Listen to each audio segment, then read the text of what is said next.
След като се запознах малко или много с това какво би се случило, ако България навлезе в еврото, си казах, окей, може и да е правилното решение. Да, година ще бъде тежко, няма да може да се живее като хората, докато се стабилизират нещата, но пък за сметка на това ще има една валута, която се контролира от целия Европейски съюз и може би кражбите, може би необещаните действия ще станат по-малко. Каквото и да се промени, 600 евро не са пари. Това не е нищо.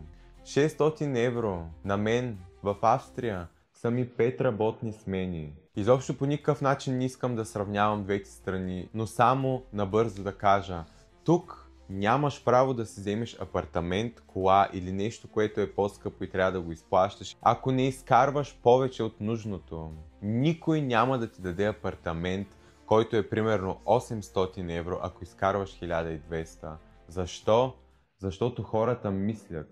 Вие украхте парите, съсипахте държавата. Една магистрала я правите от 50 години. Вие се излагате.